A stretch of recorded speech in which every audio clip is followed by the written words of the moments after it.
Era uma tarde quente de outubro quando Beatriz e Eduardo chegaram ao Vale Sombrio. Uma floresta isolada e pouco explorada nas montanhas, conhecida entre os moradores, locais por suas trilhas, desertas e paisagens impressionantes. O casal, apaixonado por aventuras e pela natureza, buscava um final de semana longe da agitação da cidade. Apenas os dois, sem tecnologia ou distrações. Eduardo, sempre otimista, tinha planejado o acampamento como uma surpresa para Beatriz. Ela, apesar de hesitante em relação à fama estranha do lugar, aceitou a ideia com entusiasmo. Afinal, o que poderia dar errado em uma simples viagem de acampamento? Após uma caminhada de algumas horas, encontraram o lugar perfeito. Uma pequena clareira, rodeada por árvores altas e densas. O som de um riacho próximo dava ao local uma atmosfera tranquila. Montaram a barraca, acenderam uma fogueira e passaram o começo da noite conversando, rindo e apreciando a beleza natural do lugar. Conforme a noite caía, o calor do dia dava lugar a uma brisa fria e as sombras ao redor pareciam ganhar vida, alongando-se e movendo-se conforme a luz das chamas oscilava.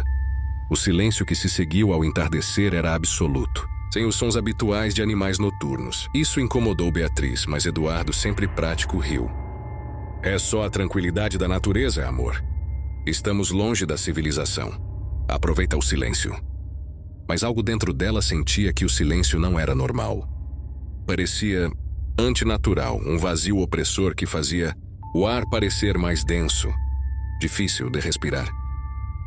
Depois de comerem e conversarem mais um pouco, Eduardo, exausto da caminhada, decidiu que era hora de dormir. Beatriz, ainda inquieta, concordou, mas não conseguia afastar a sensação de que algo os observava. Mesmo assim, ambos se deitaram na barraca e tentaram dormir. Horas se passaram e Beatriz acordou de repente sem saber por quê. Estava escuro, com exceção do leve brilho das brasas da fogueira morrendo do lado de fora. Eduardo dormia profundamente ao seu lado. Ela ficou em silêncio, ouvindo. Foi quando percebeu. Havia algo lá fora. Um som baixo, como passos arrastados, vagando lentamente ao redor da barraca. Seu corpo inteiro ficou tenso. Deve ser um animal, pensou. Talvez um cervo ou algum outro bicho da floresta. Ela tentou convencer a si mesma de que não havia perigo, mas os passos não eram ritmados como os de um animal quadrúpede. Era algo que andava em duas pernas. E o pior, os passos eram lentos, metódicos, como se algo ou alguém estivesse caminhando ao redor da barraca de propósito, observando-os. Eduardo, ainda dormindo, não tinha a menor ideia do que estava acontecendo. Beatriz o cutucou de leve, sem querer fazer barulho. Ele acordou, confuso. "Que foi?" murmurou sonolento. "Tem alguém lá fora", sussurrou ela, seus olhos arregalados. Eduardo ouviu, ficando em silêncio por um momento. Os passos haviam parado, mas o ar ao redor parecia tenso, carregado de uma presença invisível. "Não deve ser nada, Bia. Vamos só dar uma olhada", disse ele, tentando soar confiante, mas ela percebeu o leve tremor em sua voz. Eduardo pegou uma lanterna e lentamente abriu o zíper da barraca. O ar frio da noite entrou de repente, fazendo Beatriz arrepiar-se. Ele apontou a lanterna para fora, iluminando as árvores ao redor. Não havia nada à vista, apenas a clareira e as sombras alongadas das árvores. "Tá vendo? Não tem ninguém aqui", disse ele, mas antes que pudesse voltar para dentro, algo chamou sua atenção. A alguns metros de distância, na borda da clareira, a luz da lanterna refletiu algo. Olhos. 2 pontos brilhantes fixos neles. "O que é isso?" Beatriz perguntou com a voz quase inaudível. Eduardo permaneceu em silêncio por um momento. Os olhos não se moviam. Pareciam pertencer a algo humanoide, mas a forma era indistinta, parcialmente escondida pelas árvores. Ele tentou ajustar a lanterna para ver melhor, mas no segundo em que a luz focalizou aquela figura, os olhos desapareceram. Um som seco de galhos quebrando ecoou na escuridão. "Deve ter sido um animal", murmurou Eduardo sem muita convicção. Ele fechou a barraca rapidamente, mas agora a tensão estava palpável. Tentaram voltar a dormir, mas Beatriz sabia que algo estava errado. O tempo passava lentamente, e a sensação de que estavam sendo vigiados só aumentava. Eduardo, percebendo que ela estava muito inquieta, sugeriu saírem ao amanhecer, mas o amanhecer parecia estar a uma eternidade de distância. De repente, o silêncio foi quebrado por um som ensurdecedor. Uma batida forte contra a lateral da barraca, como se algo grande tivesse colidido com ela. Eduardo se levantou de imediato, enquanto Beatriz soltou um grito abafado. O que quer que fosse, estava do lado de fora. E agora podia-se ouvir o som de algo raspando contra o tecido da barraca, lentamente. "Fica aqui", sussurrou Eduardo, decidido a confrontar o que estivesse do lado de fora. Antes que Beatriz pudesse protestar, ele abriu a barraca novamente, saindo para a escuridão. Beatriz o seguiu com os olhos, a lanterna em sua mão tremendo levemente. Eduardo andou alguns passos em direção à fogueira apagada, olhando ao redor, tentando identificar o que havia causado o barulho. E então ele parou. "Eduardo!" Beatriz chamou, sua voz carregada de pânico. Eduardo ficou parado, olhando fixamente para a frente sem responder. Lentamente ele virou a cabeça para olhar para Beatriz, mas algo estava errado. Seus olhos estavam vazios, sem foco. Seu rosto, que antes carregava confiança, agora estava deformado por uma expressão de terror absoluto. Beatriz saiu da barraca e correu em sua direção, mas antes que pudesse alcançá-lo, Eduardo caiu de joelhos, murmurando palavras que ela não conseguia entender. Foi quando ela viu uma figura alta e magra atrás dele, envolta em sombras, movendo-se com uma fluidez antinatural. Sem hesitar, Beatriz correu. Ela correu como nunca havia corrido antes, sem olhar para trás. Os galhos das árvores arranhavam sua pele, enquanto ela avançava pela escuridão. O som de algo, ou alguém, a seguindo era claro, mas ela não ousava parar. O tempo parecia distorcido, como se aquela fuga durasse uma eternidade. Em algum momento ela tropeçou e caiu, machucando o joelho, mas a adrenalina a fez se levantar e continuar. Beatriz correu até que seus pulmões ardessem, até que suas pernas não aguentassem mais. Quando finalmente se viu à beira de uma estrada de terra, percebeu que o perseguidor havia desaparecido. Exausta e em pânico, conseguiu sinalizar para um carro que passava, cujos ocupantes, assustados, a ajudaram a sair dali. Ela nunca mais viu Eduardo. As autoridades fizeram buscas, mas nunca encontraram vestígios dele ou do que poderia tê-lo levado. Quando questionada sobre o que aconteceu naquela noite, Beatriz só conseguia repetir a mesma coisa. Os olhos fixos e vazios. Não era humano, não era deste mundo.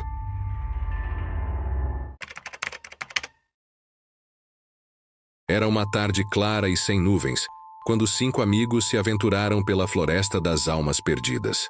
Pedro, Lucas, Joana, Carla e Felipe decidiram acampar naquele lugar lendário, conhecido por ser um ponto de desaparecimentos inexplicáveis. As histórias contadas pelos moradores locais diziam que a floresta tinha uma vida própria, que ninguém que se aventurava muito longe conseguia voltar da mesma forma. Alguns sumiam, outros enlouqueciam, e os poucos que escapavam nunca mais eram os mesmos. Pedro, sempre o mais corajoso, desconsiderava essas histórias como superstições antigas. Lucas e Carla estavam mais preocupados, mas tentavam esconder o desconforto para não estragar a viagem. Joana, com sua câmera na mão, estava ansiosa para registrar tudo e talvez capturar algo sobrenatural, enquanto Felipe, o mais descontraído do grupo, tentava manter o clima leve com piadas. Eles encontraram uma clareira no coração da floresta, perfeita para montar o acampamento. O sol estava começando a se pôr, lançando sombras longas e sinistras entre as árvores. A densa vegetação bloqueava grande parte da luz, tornando o ambiente misterioso e intimidador. Após montar as barracas e preparar a fogueira, o grupo se reuniu ao redor das chamas. enquanto o crepitar da madeira queimando era o único som que preenchia o silêncio opressor da floresta. Então, o que vocês acham? Perguntou Joana, erguendo a câmera. Conseguimos encontrar algo sobrenatural aqui?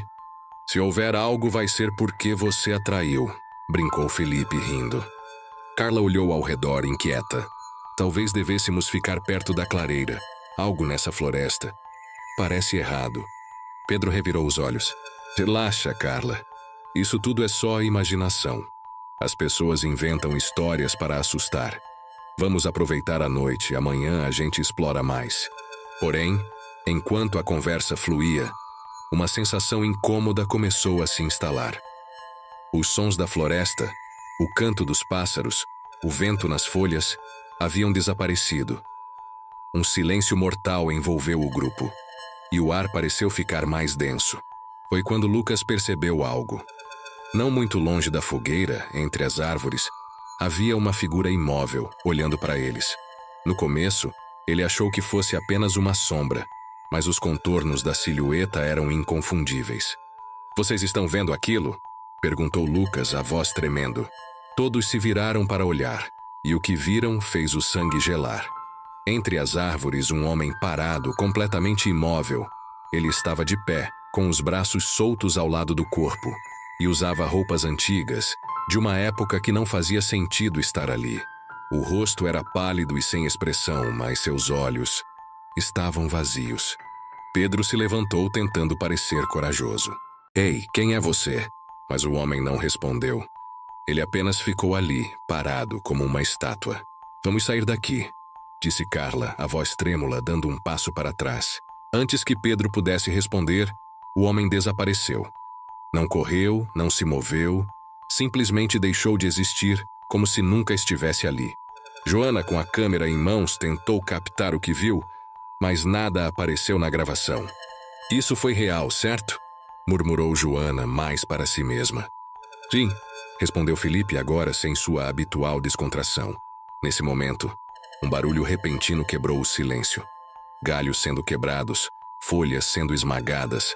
Algo grande se movia rapidamente pela floresta em direção ao acampamento. Era como se a própria terra estivesse tremendo sob os pés deles. Corre! Gritou Pedro. Sem hesitar, todos começaram a correr, abandonando as barracas e a fogueira.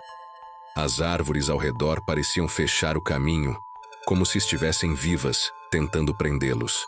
Lucas e Joana seguiram Pedro, enquanto Carla e Felipe foram em outra direção, na esperança de encontrar uma saída diferente.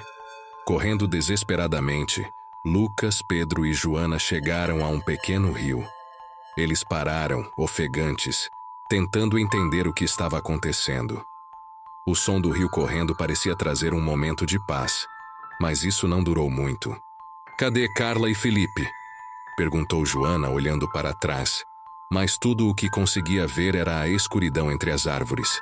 Antes que pudessem pensar em voltar para procurá-los, algo emergiu da floresta. Não era o homem que haviam visto antes, mas uma figura ainda mais assustadora. Uma criatura grotesca, com pele retorcida e membros alongados, arrastava-se para fora das sombras. Seus olhos brilhavam com uma luz fantasmagórica, e um cheiro nauseante enchia o ar. Pedro pegou uma pedra e a lançou na criatura, mas isso apenas a irritou. Ela avançou em direção a eles, rápida demais para algo tão deformado. Corre para o rio! Gritou Lucas, empurrando Joana. Eles pularam na água, que estava fria e profunda, mas começaram a nadar o mais rápido que podiam. A criatura os seguiu pela margem, incapaz de entrar na água, mas observando-os com seus olhos inumanos. Do outro lado do rio, os três conseguiram sair, ofegantes e exaustos. O monstro havia ficado para trás, mas a sensação de perigo ainda os cercava. E agora?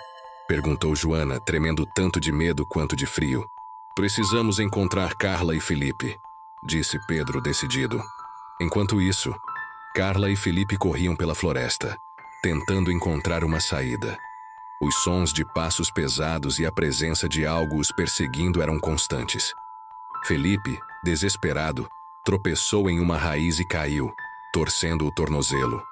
Vai, Carla, Eu não consigo correr, gritou ele.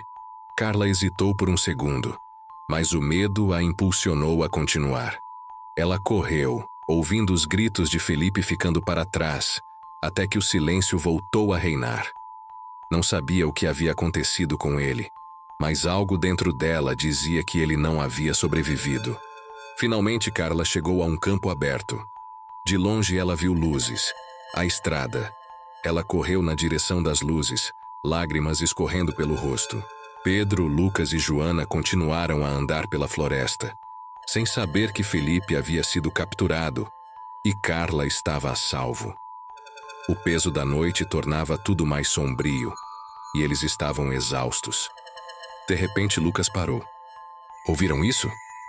Pedro e Joana ficaram em silêncio, atentos. Era um som distante, mas inconfundível. O som de um carro. A estrada! Gritou Joana. Eles correram em direção ao som, com a adrenalina os impulsionando. Quando finalmente saíram da floresta, encontraram Carla, tremendo, mas viva. Dos 5 amigos, 4 conseguiram escapar. Mas as memórias daquela noite os perseguiriam para sempre. Quanto a Felipe, seu destino se perdeu nas profundezas da floresta das almas perdidas, onde poucos ousam entrar e menos ainda saem.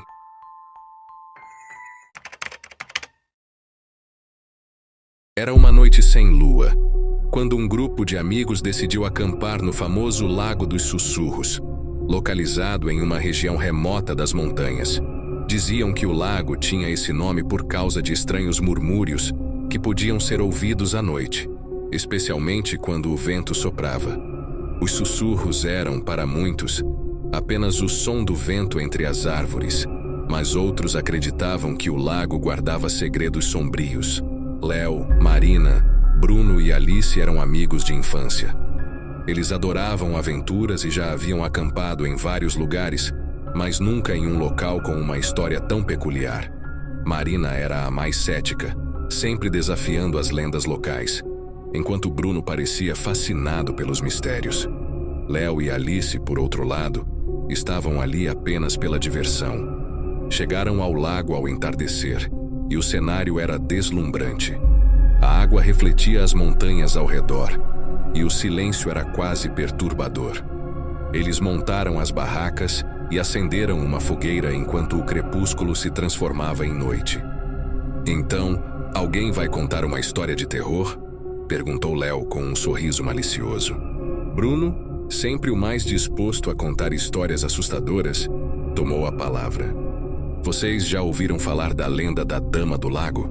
Disse ele, sua voz baixa e grave. Dizem que há muitos anos, uma mulher desapareceu aqui. Ela foi vista pela última vez entrando nas águas do lago. Desde então, sua alma nunca encontrou paz. E os sussurros que ouvimos são dela, tentando atrair outros para o fundo do lago. Marina revirou os olhos. Ah, qual é, Bruno? Todo lago tem uma lenda dessas. Isso é só para assustar turistas bobos. Bruno sorriu, mas seus olhos mantinham um brilho sério. Talvez você esteja certa, Marina. Mas por que os sussurros parecem aumentar perto da meia-noite? E por que ninguém ousa pescar aqui, mesmo com a quantidade de peixes que há? Marina ia responder, mas antes que pudesse, algo incomum aconteceu. Um leve som de murmúrio chegou até eles, suave e indistinto, como se o vento estivesse carregando fragmentos de conversas. Isso é o vento? Perguntou Alice, sentindo um arrepio percorrer sua espinha. Claro que é o vento, disse Marina, tentando esconder seu desconforto. Estamos no meio da floresta, isso é normal. Mas todos podiam sentir algo diferente no ar. O murmúrio continuava e parecia vir diretamente do lago. Eu vou dar uma olhada, disse Bruno, já se levantando. Nem pensar, exclamou Léo. A gente não veio aqui para brincar de filmes de terror. Relaxa, respondeu Bruno. Vou só até a margem. Vocês querem vir comigo ou preferem ficar aí tremendo de medo? Alice hesitou, mas decidiu ir com ele enquanto Léo e Marina ficaram perto da fogueira. Ao chegarem na margem, Bruno e Alice olharam para a água. O lago estava quieto, mas o som dos murmúrios era mais nítido agora. Está mais forte aqui, não está? Sussurrou Alice, apertando o braço de Bruno. Bruno assentiu, fascinado. Ele se abaixou e colocou a mão na água. Está mais quente do que eu esperava, comentou ele, puxando a mão de volta. Nesse momento, o sussurro se tornou mais alto, quase como se estivesse ao redor deles. Ambos congelaram no lugar. O som não era mais um murmúrio distante, mas vozes, fragmentos de palavras em uma língua que nenhum dos dois compreendia. Acho que devemos voltar para a fogueira, sugeriu Alice, agora visivelmente assustada. Antes que Bruno pudesse responder, algo na água chamou sua atenção. A superfície, que estava calma segundos atrás, começou a ondular, como se algo estivesse se movendo sob ela. Olha ali, disse ele, apontando. Alice olhou e viu algo emergir da água. A princípio parecia uma pedra, mas logo perceberam que era algo muito pior. Um rosto pálido e distorcido começou a aparecer. Apenas os olhos e a testa visíveis na superfície. As órbitas eram fundas e escuras, e a pele, quase translúcida, parecia brilhar sob a luz fraca das estrelas. Corre! Gritou Alice, puxando Bruno de volta. Eles correram em direção à fogueira, onde Léo e Marina os esperavam, alarmados. O que foi? Perguntou Léo, vendo o desespero no rosto dos amigos. Tem alguma coisa? No lago! Ofegou Alice. Marina levantou-se rapidamente, sua expressão cética agora dando lugar a um olhar preocupado. Vocês estão brincando, né? Perguntou ela. Mas antes que pudesse obter uma resposta, o som dos murmúrios intensificou-se, ecoando ao redor deles. Os quatro ficaram paralisados enquanto o som se transformava em um coro assustador. Agora, as palavras eram claras, mas ainda incompreensíveis, como se uma multidão estivesse sussurrando em uma língua perdida no tempo. Subitamente, a água do lago começou a agitar-se violentamente. Ondas batiam contra a margem, e algo mais emergia. Não era apenas um rosto desta vez, mas uma figura inteira, como se estivesse se erguendo das profundezas. Era uma mulher, ou o que restava dela. Sua pele era de um tom acinzentado, os cabelos longos e emaranhados, cobertos de algas. Os olhos, vazios e frios, estavam fixos no grupo. Saímos daqui, agora! Gritou Léo, puxando Marina pela mão. Mas a figura do lago começou a caminhar em direção a eles, movendo-se com uma fluidez perturbadora.